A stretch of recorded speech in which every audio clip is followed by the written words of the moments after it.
L'homme que personne ne peut doiter les doigts. Loco la grand frère Nanga Alain Moloto paix à son nom. Personne ne peut doiter les doigts à mal. Ce sont ces hommes-là, ce sont plutôt cette marche-là de Moloto, marche-là d'épaule. Mais Otozobo ne l'est pas naïe sous pot tout en mode. Chapeau de l'église. Évêque général. Son éminence. Véritable imprimant. Évêque président. Et c'est Dieu le prendra en charge de sa famille. Ah, dans le logo Liago. Dans le logo, les malédictions, je suis avec Papa Bosso. Alors avec ça, au Congo, tout est possible. Je ne sais pas ce qui est la signe de la multiplication. Aujourd'hui, nous sommes 8 milliards et quelques millions. La signe de la beauté des jeunes filles, parce que ça fait partie des signes des temps de la fin. Basi Baroko Makitoko, comme à l'époque de Noé. Et l'on a fait qui Daniel. Bien depuis mon Dieu, mon conduit mon conduit ça. D'abord, un évêque, il est censé Azala Moutasia Oumela na Bonzambe. 2.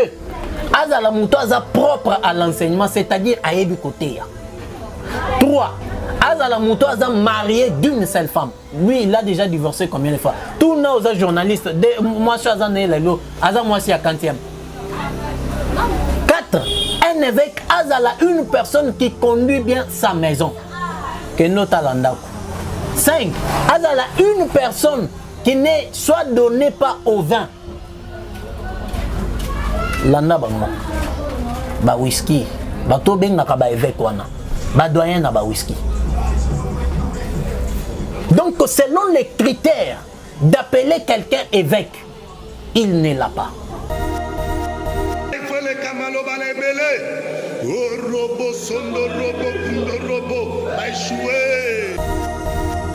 Mais c'est des aventures. Yemoko ezaba propos na Yemoko.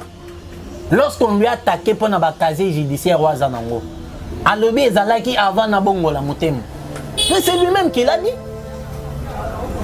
Il y a juin 1, c'est-à-dire je sous-entends que abongo le motema après na juillet ou na août. Siège provincial. Pour mon asiko misala.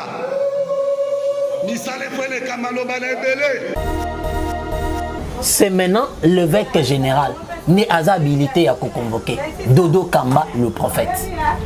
Donc c'est que l'homme là, l'autre, à Salaki, et Salaki juste une formalité humaine.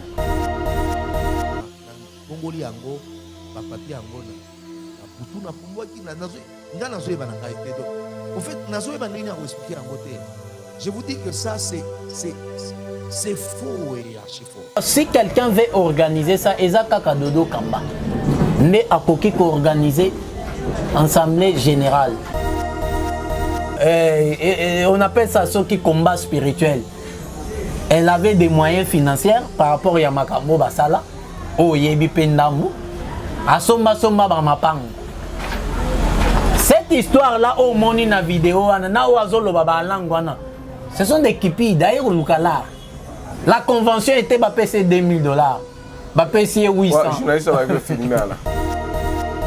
L'évangéliste Kankenza a fait voter une loi Azala évêque général. Non, archevêque, Dodo Kamba, prophète. C'est-à-dire, il y a comme maître, il y a une église de réveil. Même si les lots onésime alignaient que des présidences, pour convoquer évangéliste Kankenza. Ce qui a le but onésime à Okendete, Bakati.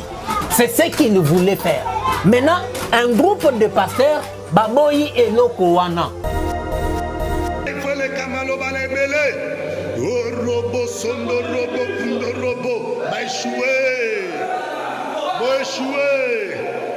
Ah mon Dieu. As un journaliste et toi as un pasteur. Commentaire Anna. Ah. Baby Shop. Pasteur. Na molimo ezué pour les 5 mois. Molimo, mongo, molimo. Et cette influence politique-là, ça arrive même à faire salir le chef de l'État. Donc, dans sa personnalité, il est inconscient Yamakambwana. Comme il est Paul Olangiwana, prétendu pasteur. Il a emprunté 200 000 $ à Dubaï au nom du chef de l'État.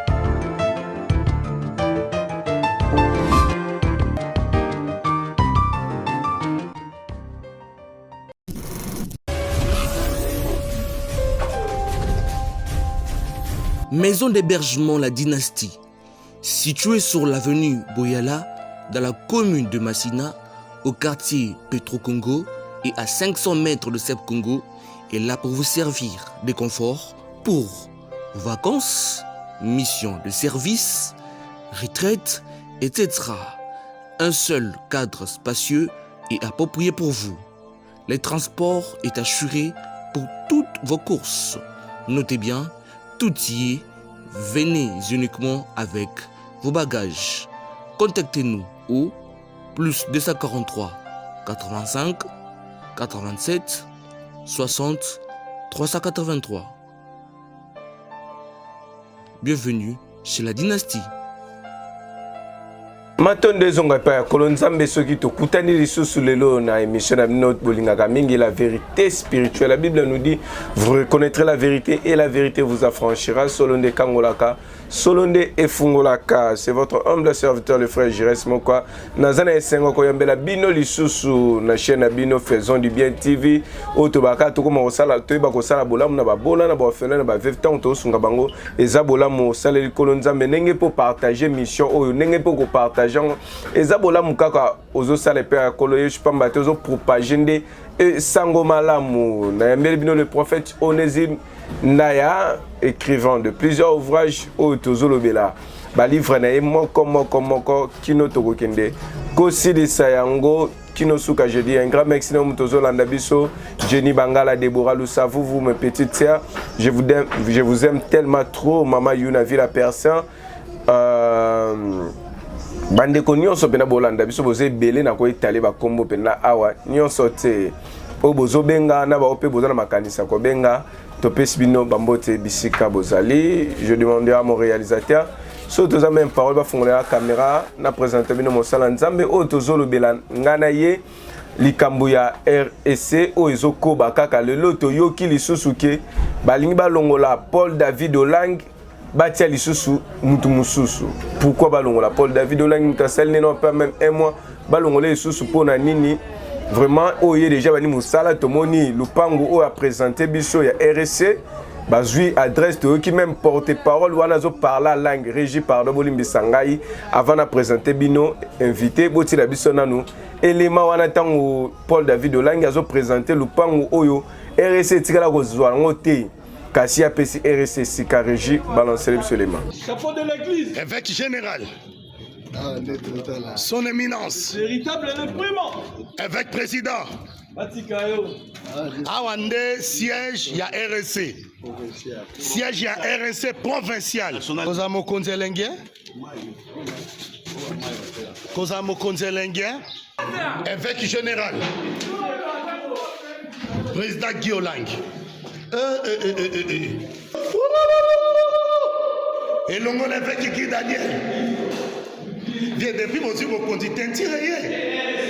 Mon conduit ça RSC Longonia. Oh, le siège provincial. Siège provincial. Oh, mon asiko Misala. Misala, il faut les camalo balébélé. Il faut les camalo balébélé. Oh, robot, sondo, robot, kundo, robot. Bah, échoué. Bah, échoué. Boti kolanda lupango RSC yango wana soki naza même parole bo fongolela nga sikoyo na présenter bino invité na ngai. Bonjour prophète Onésime. Bonjour frère Jires. Bonne santé.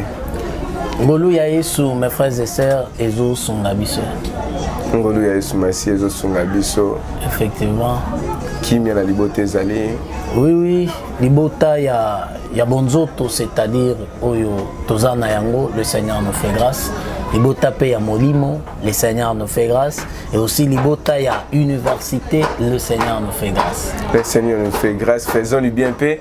Seigneur nous fait grâce tozoko bakaka na bandeko bazo pesa biso confiance. Gloire à Dieu. Il y a landa biso l'homme de Dieu. Tobela makambo RC kaka. OK. Le comme nous balongola sous Paul David. Bâti sous troisième homme. Pourquoi désordre? Réveil on nge kufa to lo bananu biloko réveil nge kufa to pe bazana posa ba panzaka réveil ngo ici la pambate ba mabele ki telme belé. Ba papa ne so msu ba comprendre que to panzana so ka RC ngo ici la ngo. Mais ya moto bande mission na biso to bana lo sambol. Bongo to ko transition na biso. To bondeli ensemble kolo Yesu matondo ezonga epanayo. Au sepeli ete tozala oesika tosolola ensemble elongo na bandeko ya basi pe mibali na kombo na yo tika ete lokumu pe kembo ezonga toujours epa na yo assistance na yo tosengi yango na kombo na Yesu Kristo. Amen. Amen. L'homme de Dieu jusqu'à présent évêque de Dokamba en exercice toujours. Awa peli susu Papa Paul David Olangi batia ki maboko pa fandisa ndenge nini RC zotambwisama côté ya David Paul David Olangi côté ya Dodo Kamba RC zotambwisama ndenge nini?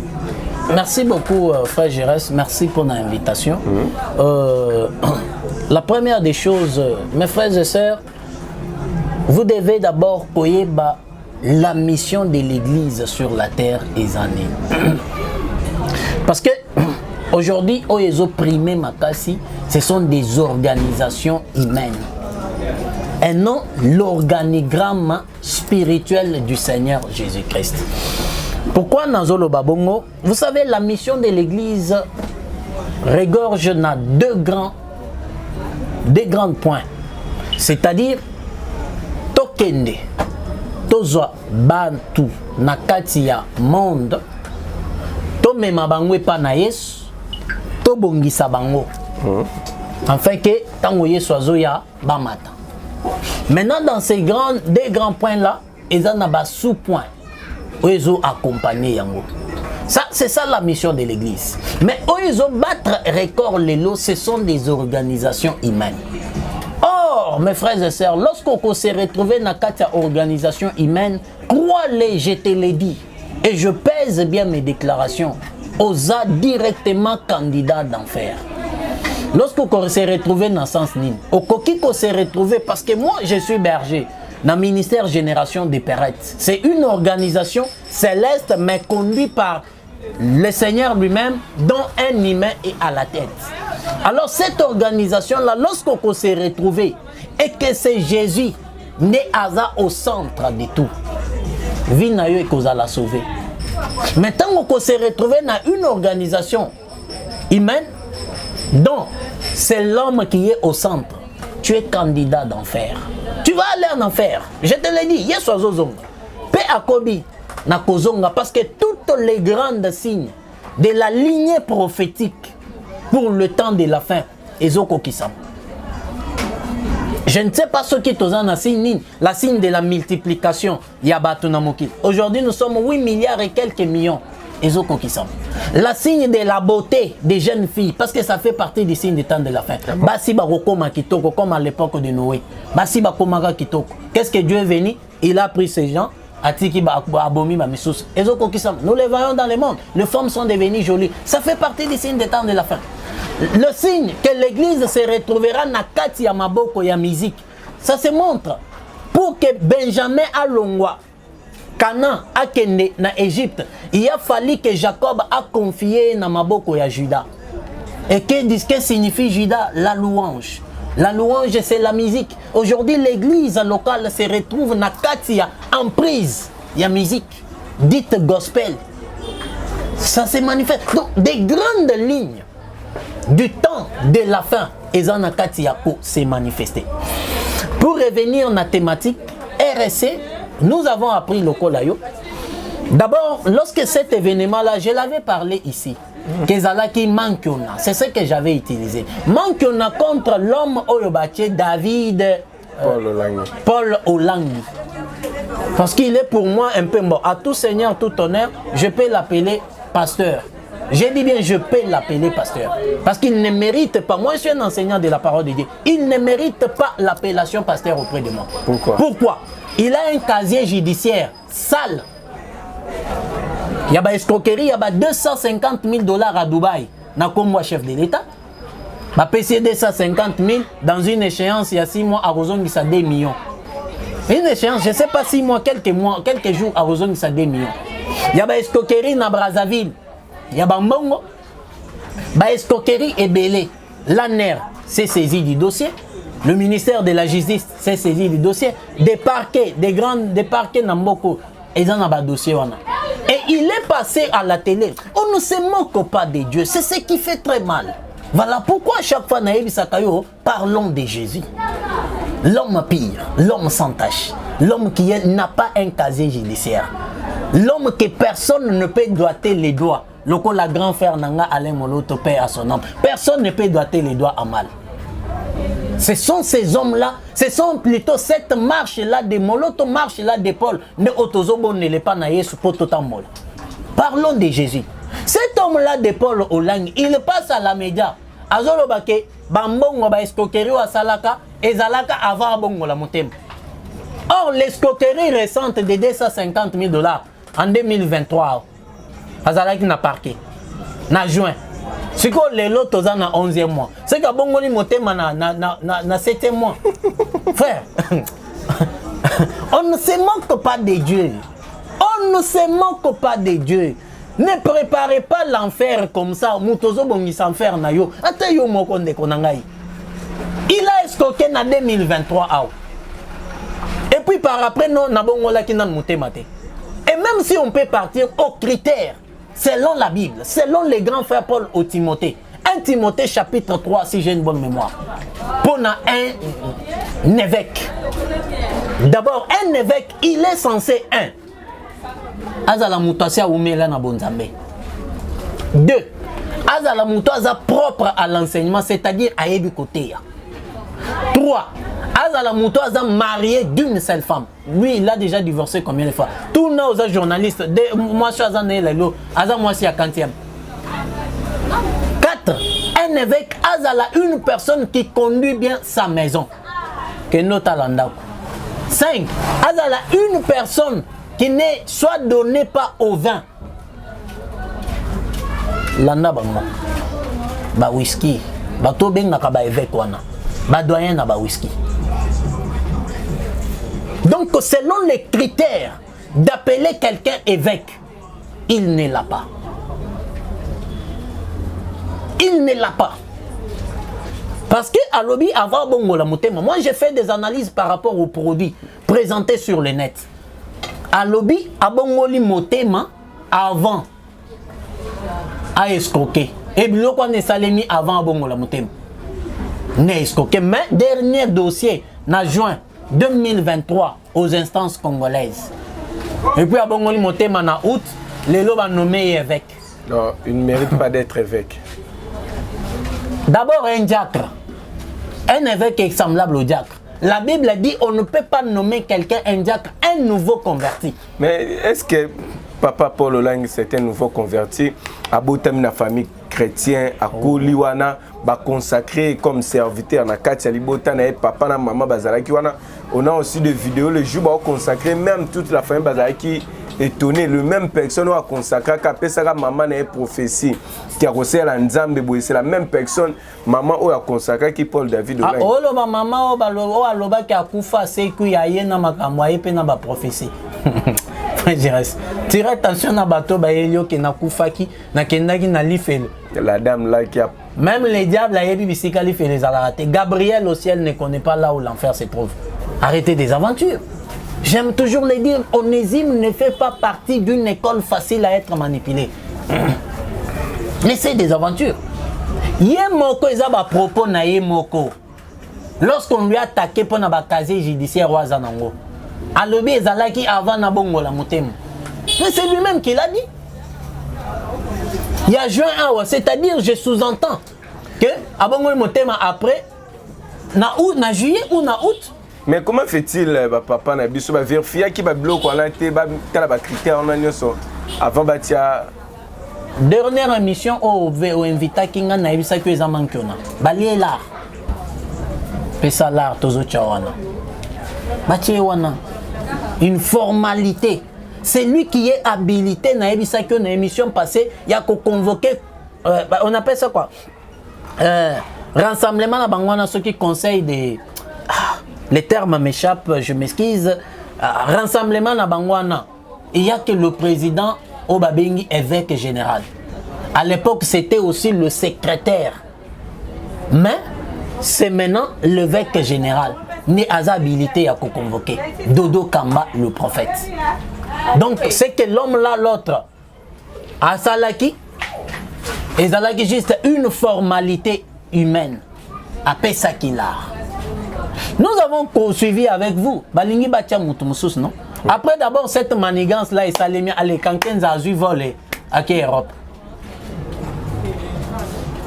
Et puis Etikalina Mbongo. Des autres. J'ai suivi même un homme là, Bengiango, ils ont collation des grades. Congo, mes frères et sœurs. Vous savez, lorsque Philippe Baké Bengaye a commis sur bêtée prophétie, il dit à Philippe, j'étais, Nathanaël plutôt, j'étais vu lorsque au Fandaki Nassé, il y a l'interme du. Il y a Figuier. Nathanaël a Taliabi, vous êtes prophète? Il y a ce lié. Parce que na émission na mona que non dimi. Zela au komona makambo na notikala komona te. Donc on a l'époque où on verra au totikala komona te. Azivole à Europe. Et puis par après, on vient fabriquer du théâtre. Théâtre na sens ni, il y a kono toke son malopang, il y a $500,000. Oh, tout le monde n'a pas image. Or, nous savons que la représentante, il y a, on appelle ça ceux qui combat spirituel. Elle avait des moyens financiers par rapport à Yamakambo Basala, au Yebi Pendambu, à Somba Somba Bamapang. Cette histoire-là, au moni na vidéo, ce sont des kipis, d'ailleurs, la convention était baissée $2,000.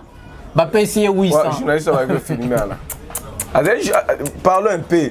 Régie, vous avez place à parler la langue. Il faut les camalo balébélé. Oh, robot, sondo, robot, kundo, robot. Va échouer. Va échouer. Ah mon Dieu. As un journaliste et toi as un pasteur. Commentaire Anna. Ah. Baby Shopet. Ma pasteur. Na molim ozué pour les 5 mois. Molim, mongo, molim. Ne confondez pas les sensations charnelles. Hein? Au moins, il y a une intention. Hein? Il y a beau moto avec le Saint-Esprit. Le Saint-Esprit n'est pas dans ça. Papa, si il y a un bon complété, il y a des sous carte. Et ça, le pan où il y a maman ou abandonné pour diriger combat spirituel. Oui. Mais moi, je n'ai droit aux mais ça, c'est une histoire du bien familial. Ça n'appartient pas à RC, ça n'appartient même pas à Naye. Mais parce que RC, ils allaient à la place. Qui vous a dit ça? Siège RC. RC a un siège na Kinshasa. Acheté depuis l'époque, il y a Albert Kankenza. À ce moment, il y a RC. Le nom du commune na Bossani. RC travaille à Wana. Oui, bureau na RC. Mais comment fait-il na image balobi qui misala nde zoloba. Donc c'est que RC est na place. Misala nini. Place nde Wana. Est-ce que le pango va sommer on peut na RC tout ça? Il y a momentanément ma vie évêque. Je vous dis ceci. RC a somma Lupango depuis l'époque où il y a évangéliste Kankenza. Basomba Lupango. Ezali ba installa ba bureau na bango. Lorsque le prophète Dodo Kamba a commis, il a essayé de modifier encore certaines choses. Denga modifié p ba test misusu il y a statut. Il y a règlement d'ordre intérieur, il y a RC. Oyo monuana eza second RC raté. C'est comme ça on peut fabriquer même des parcelles. Et Nakati Nabango va fabriquer une histoire, va convention, va journaliste, ils n'ont même pas bien payé. Bateau va écouter ça le spot publicitaire. Ils ont une, ils ont réclamé mon là. Et puis babi, bon faut poser ma boque comme casse. Deuxièmement, le pays, bon, jusque là moi je sais. En suivant des informations, j'avais suivi que le chef de l'État avait prononcé jusque-là, non. Il regarde et ajoute que la justice a ça la makamo. Mais il y aura un moment à cause de la justice na maboko nae. Il y a des fuites d'informations qui ont circulé que le secrétariat et le ministère et la justice ils sont sous pression. Enfin, que va faire convoquer conseil, on appelle ça réunion ce qui est conseil général. C'est une information. Nous sommes en train de suivre Tokoye Bango. Le secrétariat du ministère de la Justice est sous pression. Pour que conseil Yanani, réunion ce qui conseil général est à la tenue. Or nous sommes, il y a RC. Or nous sommes pendant l'étape électorale. Deuxièmement, l'homme du prophète Dodo Kamba, il a un mandat de 5 ans. Mandat à 5 ans n'a été expiré en 2025. Alors, ceux qui balingi va destituer, tout ça est utiwapi. Le test oyo prophète Dodo a modifié et qui copie ça l'homme d'évangéliste Kankenza ba droit mokoboy. Deuxièmement, l'évangéliste Kankenza a fait voter une loi Azala évêque général. Non, archevêque, archevêque, Dodo Kamba, prophète. C'est-à-dire, il y a comme maître, il y a l'église de réveil. Même si les lots onésime aligné que des présidences, tu convoqué évangéliste Kankenza. Ce qu'a le onésime a été Bakati. C'est ce qu'il voulait faire. Maintenant, un groupe de pasteurs, Baboyi et Lokowana, entre autres les Dodo Kamba, des prophètes, et d'autres personnes, Baboyi Yango, ça a créé une guerre. C'est comme ça il faut qu'on destitue. Autre chose encore, Naminito, c'est lui qui chapeaute la confession religieuse il y a Congo, c'est lui le prophète Dodo Kamba, président il y a RC. C'est qui n'a jamais eu lieu dans Congo. À l'époque où c'était seulement l'église catholique romaine, n'a pas protestant. Maintenant c'est la part, il y a Dodo Kamba RC, prophète. Vous voyez un peu? Donc, avantage aux Azozwa, Oyo Yakala, Abandaka Kozoyamote. Alors, qu'est-ce qu'il faut faire? Il faut nakoma au-dessus. Et on a barricadé ces histoires-là. C'est le fond du guerre. Maintenant, ce qui est là, c'est maintenant des relations à la présidence n'est commis qu'on jouer. Parce que Moutouna Moutaza n'a pion na ekuna na présidence, na maison civile la chef de l'État. Ne ba komi ko coincé pour na ko ça Dodo Kamba. Or le prophète Dodo Kamba, il se connaît avec l'actuel chef de l'État avant même comme chef de l'État. Ils avaient leurs relations depuis l'époque. Tindenga comme chef de l'État pendant campagne naie, c'est lui Dodo Kamba na bandaki ko Kamba. Ko Kamba nani ba prière na bango. Alors, ils ont créé un peu Babylone. Parce que vous savez, nous sommes dans un pays, mes frères et sœurs, où tout est politisé. L'influence politique joue toujours. Ce qui n'est pas vraiment dans d'autres cieux. Mais ici, c'est l'influence politique qui joue. Et cette influence politique-là, ça arrive même à faire salir le chef de l'État. Donc, dans sa personnalité, il est inconscient, Yamakambouana. Il est informé parce qu'il est le premier citoyen du Congo, mais il n'a même pas l'ingérence Nakata. Il ne s'ingère même pas dans Makambouana. Mais Bazo Tchassiko, il combo naïe pour salir. Comme il est Paul Olangiwana, prétendu pasteur. Il a emprunté $200 000 à Dubaï au nom du chef de l'État. Avec une photo, Bakangi sa photo, président Zalaki, on a battu Missous. Mais comment a circulé librement la ville de Kinshasa? Comment ça problème na justice sambo cannabiso azana l'aise? Non, il avait fait des décharges de paiement. À ça là, décharge de paiement, ils ont un test mon quoi ça la décharge à refoot première goutte 50 000, deuxième goutte 58 000, deuxième goutte 88 000, wana nyongoya $138 000 ou azana ngoli sous. Il a fait des décharges. Quand Quand vous reconnaissez, vous faites des décharges, vous avancez même 10 000, 20 000 dollars. La volonté y est, la justice va vous relaxer. Alors relaxer et azotambola librement. C'est comme ça, parfois, il veut jouer de son influence à comme un président, il y a RC, afin que, parce que RC, il pense, oui, certainement, selon les avantages humains ou les accounants, Bazo s'est retrouvé financièrement avec l'argent du pays. Alors, Azo Lukapé a comme Mawana Aliambongon. Donc, c'est comme ça avec cette histoire de RC. Mais troisième personne, ça me fait rire, excusez-moi. Nababimisi comme bonité. Mais il y a déjà une troisième personne. Oyo balingi ba consacré les sous. Baby c'est la veste né, baby c'est la oyo. Dans combat spirituel. Tu avais suivi l'image bâtie par ma foot. Et là baby c'est la veste. Cette histoire là n'est pas biblique. Quand vous lisez Deutéronome chapitre Exode plutôt chapitre 30 à partir de 28e verset vous descendez. Vous allez voir que Dieu avait autorisé la consécration avec l'huile, toujours là-bas, après la consécration d'Aaron. Ces 4 enfants, Nzambe aye Atienzete. C'est-à-dire, à Kati Yango, on ne peut plus oindre quelqu'un avec l'huile. Et en Israël, il restait seulement l'huile royale. J'avais donné un enseignement une fois dans l'émission sur les 4 huiles d'Israël. Donc, nous attendons troisième personne. Mais pendant que secrétariat général, il y a présidence et le pas il y a présidence, ministère. Oui, il y a justice. Il y a justice et le corps va organiser ensemble. Et ça sous pression. Enfin que mais qui va organiser cette assemblée-là? Même ceux qui que bon, je ne sais pas. C'est évêque de Dokamba ou Papa Albert Kakenza ou non, lui n'a pas qualité. Oazan a qualité. Évêque Oazan a qualité à organiser Ezakaka. Non. Lui il est éligible. Il n'est pas reconnu comme étant ce qui est évêque aux Obenga, ce qui est président IRC. Ça c'est une histoire fabriquée.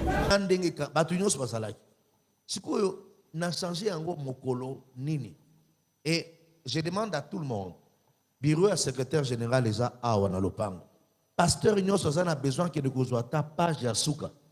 Il y a statut kanga yango photo, au moins la date ni les alaki modifié. Et moi je l'ai changé wapi. Na pongoli yango, ba papier yango na butu na pomboki na nazo ngana zo ba ngai te do. En fait, nazo ba ndini ko expliquer yango te. Je vous dis que ça c'est faux et archi faux. Il est éligible. Donc si quelqu'un veut organiser ça, Ezaka Kadodo Kamba ne akoki ko organiser assemblée générale selon ba test na bango o ezorigir na RC. Il y a que lui qui peut organiser. Or lui a demandé que l'élection est le cas au mois de janvier à organiser. Mais tellement qu'ils savent que c'est une élection au mois de janvier. Oui. Élection et les cas. Mais tellement qu'ils savent que na minito yo élection, il y a Congo, même dans le monde, l'argent circule. Les bazocha pression wana. Donc cette histoire n'est pas de Dieu parce que la plupart qui sont là sont des païens. Ne suivez pas tous ces titres-là, sont des païens. La plupart sont des occultistes. Voilà, sont des occultistes, des païens. Deuxièmement, ça apporte quelle édification à l'Alibote Anzam. Parce que tout ce qu'un chrétien, un ministre de Dieu, organisation et église, et apporter l'édification dans cette église. Mais l'homme de Dieu, quand le gouvernement reconnaît l'église des réveils, le lot na kati église des réveils nous mbutu makasi. Ce qui le gouvernement, j'ai posé cette question l'autre fois. A vu mon cas nous le à l'Assemblée générale. Ce au salon qui boyo kanité peut-être que le gouvernement n'a piégé Bino. A piégé RSC. Église des réveils. Pour organiser assemblée. Ceux qui vont organiser té, boyo kanisa té le quoi bino mon message pe na boyo kanika raté parce que comme sous on s'imposer n'a organiser assemblée générale wana. Ceux qui le gouvernement une décision que yé mo kwa tia mutu na place wana. Est-ce que Simba là c'est ma première question que boyo organiser assemblée boyo y en assemblée. Soit dodo kamba demeurer quand la place wana parce que boyo organiser assemblée. Deuxièmement, ou bien le gouvernement a une décision, il y a une place.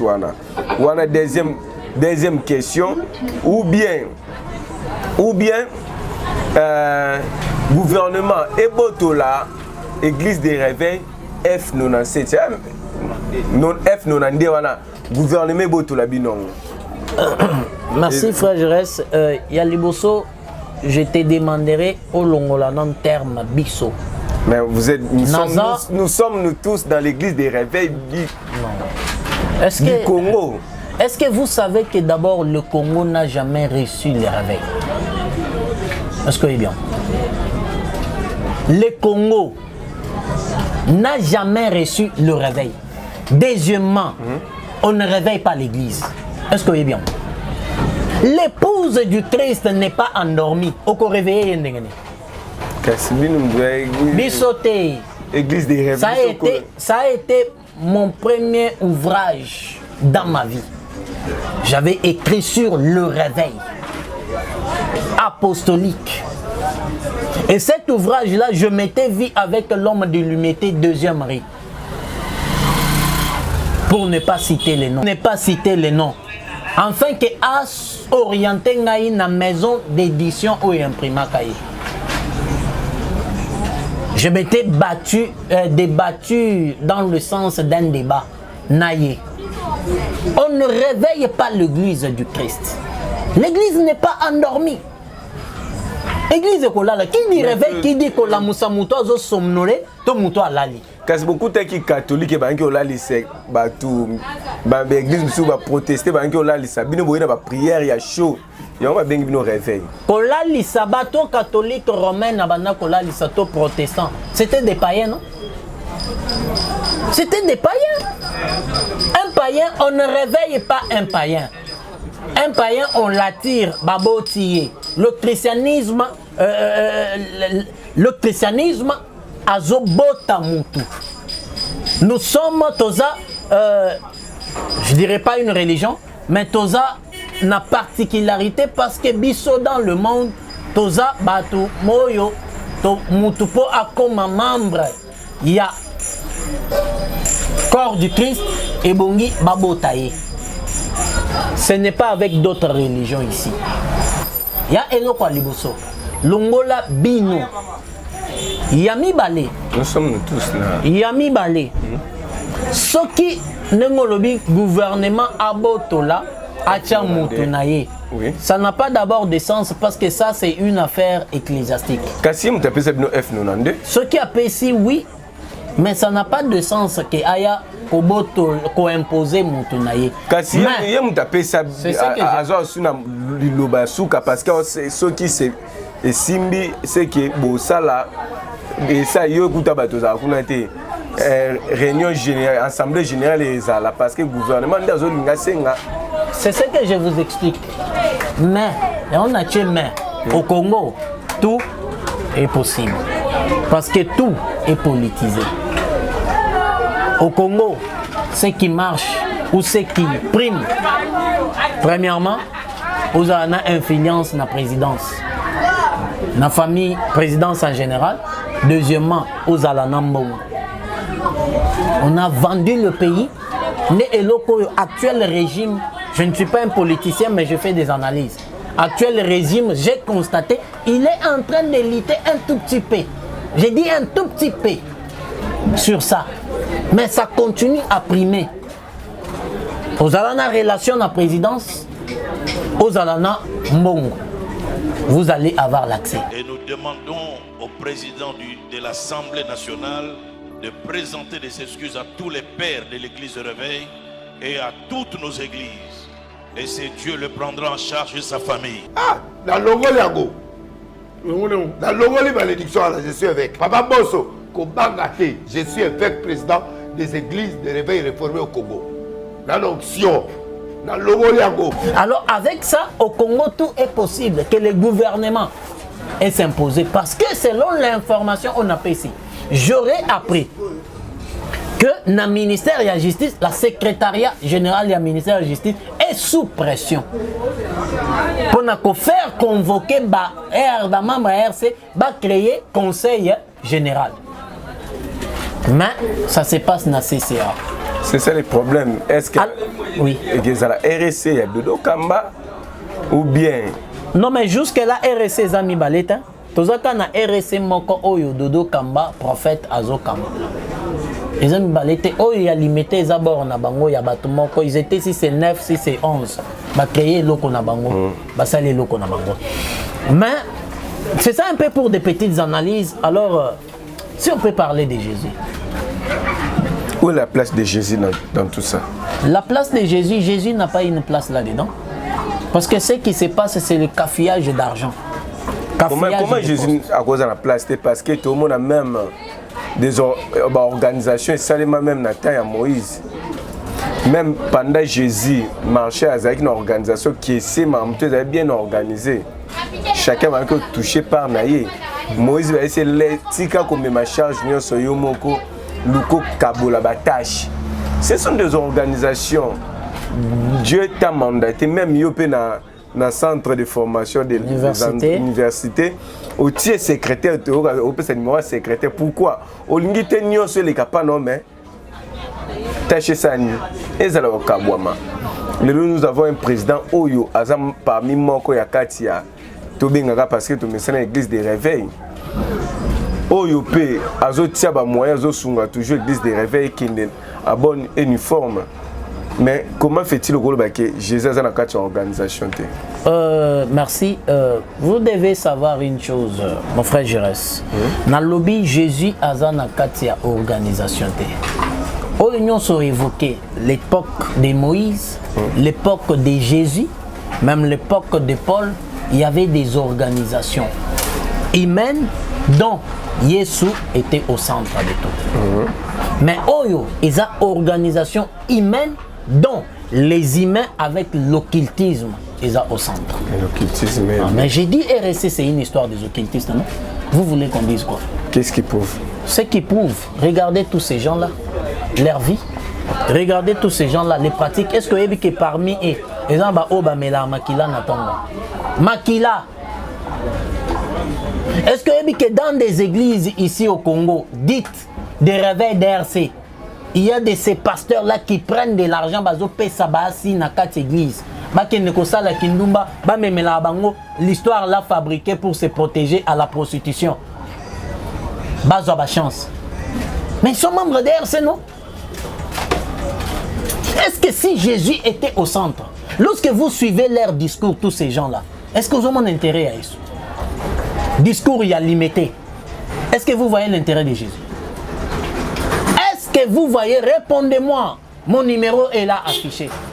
Répondez même aux commentaires. Est-ce que vous avez constaté l'intérêt du Christ? Est-ce que vous avez constaté l'intérêt du royaume? Mais il n'y a pas l'intérêt du royaume. Il n'y a pas l'intérêt du Christ. Or, quiconque est appelé ministre de Dieu, la première des choses, c'est l'intérêt du royaume. La première des choses, c'est l'intérêt du Christ. Dans tout organigramme, Oyakoki s'est retrouvé leader, ou moins séant, c'est-à-dire subalterne, l'intérêt du Christ. L'homme de Dieu permet de poser une question. À lire où, toi qui es dans l'église, dans le pasteur, dans la salle Nzambe, au kisi, occultiste, boye boye na kati ya revena ba papa biso tonto okola tobe ki baza ba papa modine lelo to yo ka na kati ya makambo buzoba to loba nan l'homme de Dieu lelo kota l'église dite réveil au Congo. Est-ce que ça réellement mission Nzamba tiaki na kati ya mboka na biso ke église réveil et exister si eza par Nzambe la carte. Mais pourquoi tant de désordre? Pourquoi baoki ne koluka ko toucher ba fétiche? Pourquoi bazoki ne koluka ko kota na makambo mabe l'homme de Dieu? Pourquoi tant de désordre? 1 Corinthiens chapitre 14. 1 Corinthiens 14, la Bible dit ceci. 14:33. Je commence par 32e verset. Les esprits des prophètes sont soumis aux prophètes. On dit les esprits. On n'a pas dit l'esprit des prophètes. Les esprits au pluriel. Parce qu'il y a Toza, prophète et bébé. Je continue. Car Dieu n'est pas un Dieu de désordre, mais de paix. Comme dans toutes les églises des saints. Ce que toi tu peux te demander, ces gens-là, est-ce que ce sont ils dirigent l'église Yabassin? Parce que dans toutes les églises des saints, l'apôtre Paul dit ceci. Dieu ne peut pas être un Dieu du désordre. C'est-à-dire des églises des saints, ordre et bongi et régner. Non, église des réveils, il y a sauté. Non, je n'ai pas dit église des réveils. Parce qu'il y a plus, il y a des désordres dans l'église. Partout il y a des désordres. Partout il y a des désordres. Enlevez l'église du réveil. Dites que organisation appelée église des réveils. Loban de Bongo. Parce qu'il y a des églises qui existent. Je donne l'exemple. Je donne l'exemple entre Nan. La Borne n'est pas membre du NAN, du RC. Et ça, moi, est belé. Mais tu as une église des réveils. Donc, dites que l'organisation, il y a RC. L'église est belle, ils se retrouvent dans la carte. Et ça, il y a des ordres. Et puis, deuxièmement, ces gens-là, ce sont eux qui ont détruit la doctrine ecclésiastique dans Mboko. Ces gens au Bobé papa, je l'avais dit, je le répète. Entre eux, il n'y a pas nengo moni bangonyo sona. Père est arrivé à Zati. Nous on a limité au nom le père de réveil. Qui est père de réveil entre eux? Tangelanga Kombo ya père de réveil. Il n'existe pas. Ah, je sais. Quel père de réveil? Maintenant, si lui est père de réveil, alors le papa Mbiye. Alors l'année, le patriarche Haïdi Nabal, il sera qui? Tous nous sommes des pères.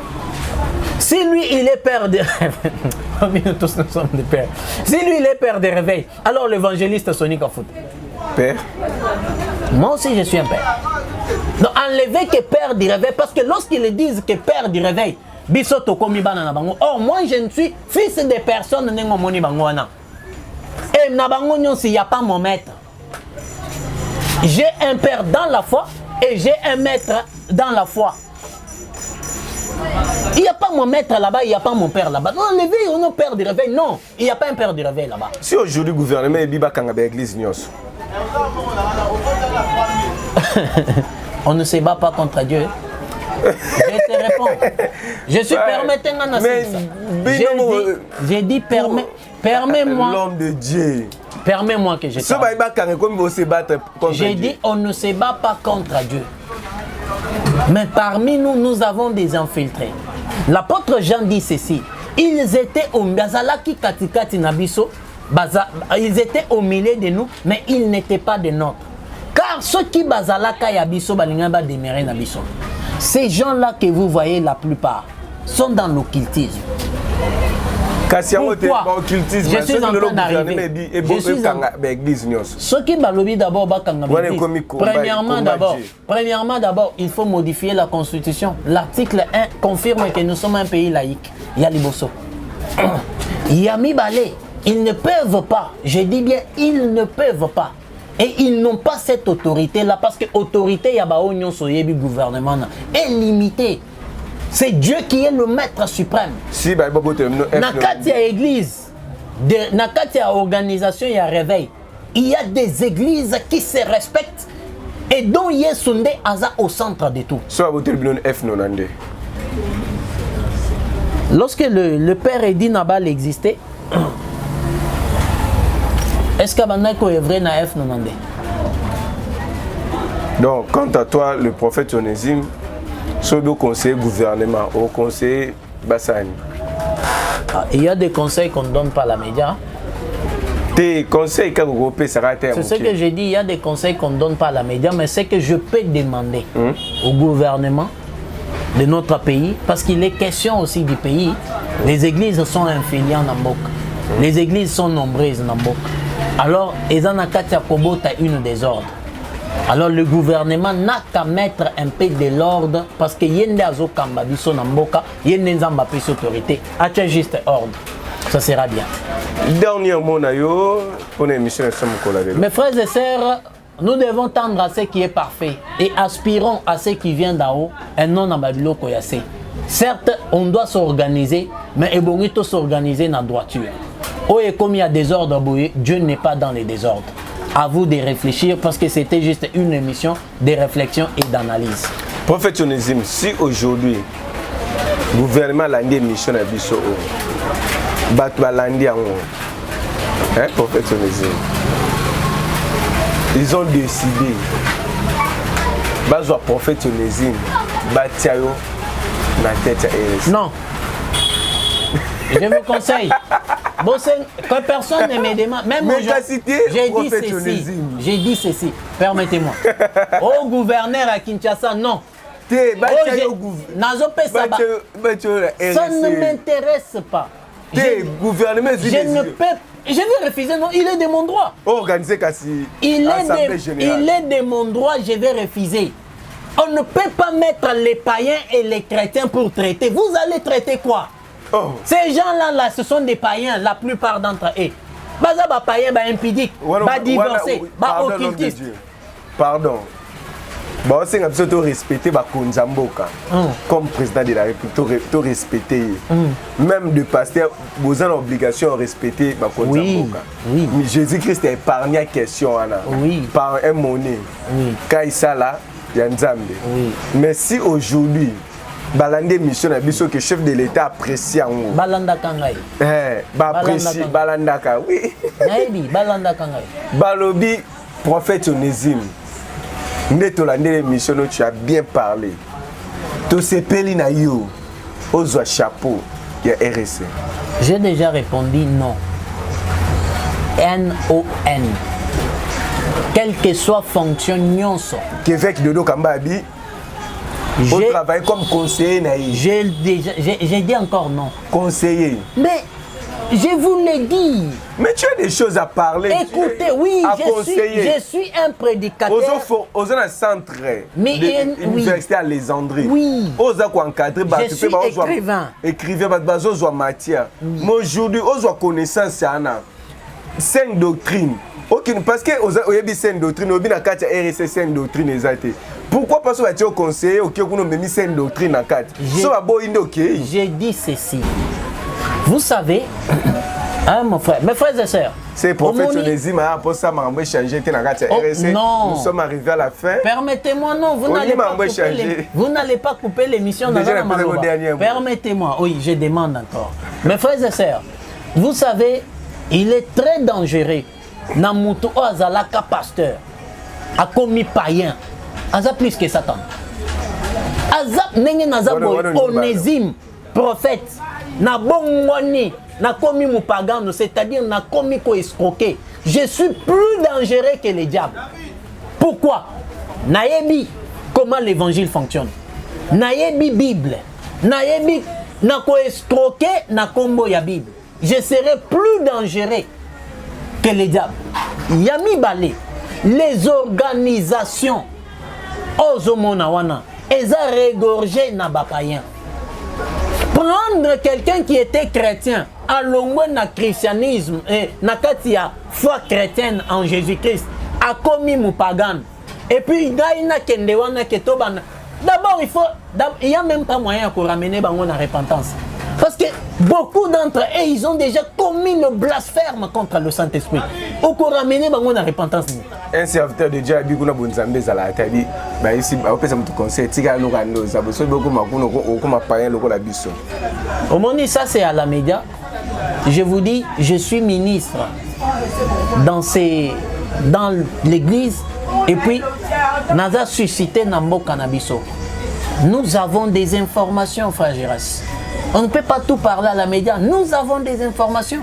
Nous avons des gens qui nous appellent, qui nous informent. On est informé de ce qui se passe dans l'église et dans l'organisation RC. Et puis dans des églises ici au Congo, précisément à Kinshasa. Alors, on se réserve pour répondre en bref à la question Nayo. Comment conseiller tel, comment à la tête de tel. Non, j'ai besoin d'aller au ciel. Je le répète, mais je le répète, j'ai besoin d'aller au ciel. Mais si Dieu te dit, le robot est chef de l'État. Qui vous a dit? Si aujourd'hui, et cette question n'a été, si Dieu aujourd'hui te dit, Onésime, Kende Koko Makuna, Je te réponds. Obo, y a peu non. Je te réponds avec la Bible. Nous sommes arrivés à la fin. Ok, nous allons répondre non. La Bible dit ceci. Ne refusez pas la prophétie, ne l'acceptez pas. Examinez. Examinez au travers le Saintes Écritures. Ce examinant, c'est bon. Vous croyez que le Saintes Écritures va me donner l'autorisation à la tête d'une organisation Oyo créée dans l'occultisme, en train d'œuvrer avec des occultistes? Vous croyez à ça? Mais ça, Paul dit, l'apôtre Paul dit ceci aux Corinthiens: jamais la lumière et les ténèbres peuvent cohabiter. Deuxièmement, on ne peut jamais comparer Bélial, un démon qui se trouvait, qui régnait à Corinthe, et Jésus-Christ. Si reproché à l'RC, mais je l'ai fait, non? Il y a des choses qu'on ne dit pas à la média. Il y a des choses qu'on ne dit pas à la média. Nous sommes arrivés à la fin de notre émission. L'homme de Dieu, numéro de téléphone, pour nous battre pour ça contacter. Plus 243. Non, écoutez. Écoutez, mon frère Jérès. Écoutez, vous savez, nous sommes arrivés à la fin. C'est ce que je suis en train de dire. C'est ce que je suis en train de dire. Je vais rectifier un peu. Dodo Kamba n'est pas un seigneur. C'est un prophète comme moi. Deuxièmement, permettez-moi. Non, permettez. C'est un prophète comme moi. Je dois rectifier. Deuxièmement, Dodo Kamba, il a la responsabilité, il y a RC. C'est pas tout le monde qui a envie des choses de la terre. Troisièmement, je t'ai toujours dit en coulisses, chacun a son objectif. L'objectif, à combien c'est un numéro, c'est un collègue, non? Mon numéro a toujours été affiché. C'est un collègue dans l'exercice. Tu as affiché un numéro, mais nous sommes un numéro prophétionnisme.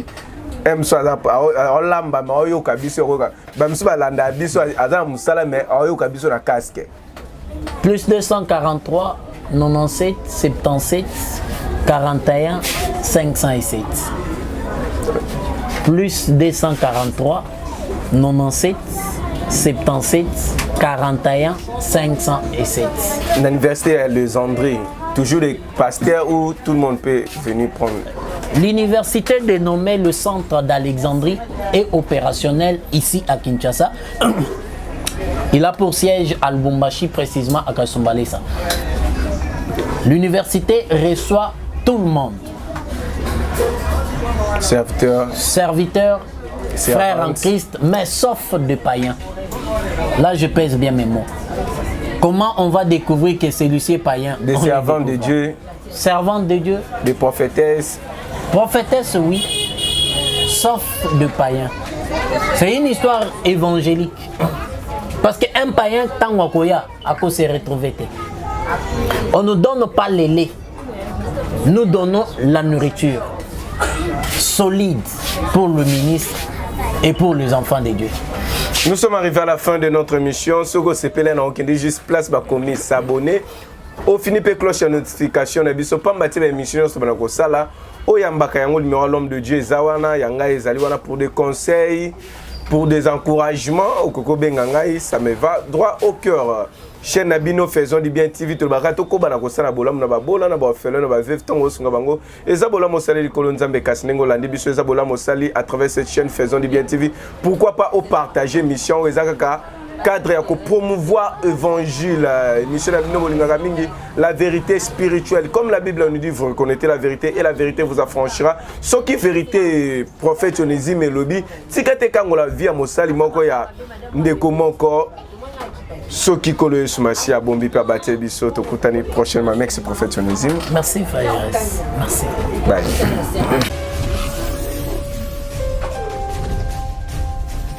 Maison d'hébergement La Dynastie, située sur l'avenue Boyala, dans la commune de Massina, au quartier Petro-Congo et à 500 mètres de Seb Congo, est là pour vous servir des conforts pour vos vacances, missions de service, retraite, etc. Un seul cadre spacieux et approprié pour vous. Le transport est assuré pour toutes vos courses. Notez bien, tout y est, venez uniquement avec vos bagages. contactez-nous au plus 243 85 87 60 383. Bienvenue chez la dynastie. Congo Clean, entreprise et salami pour nous aider dans la climatisation, climatisation, il y a Nituka, climatisation, il y a restaurant. Par problème, il y a la climatisation, il y a la chambre froide. Congo Clean est pour nous résoudre l'amour. Tout à l'heure, pour l'entretien, réparation, tropé, montage, il y a la climatisation. Pour que vous ayez un problème, parce que vous avez des techniciens ou des qualifiés. Pour que vous ayez un numéro 089 38 02 531. N'abandonnez les 089 38 02 531 097 84 81 585. Pour la biseau, vous allez la boulevard des 30 jours, dans les mêmes écoles ici. Benga, Congo Clean, pour la solution.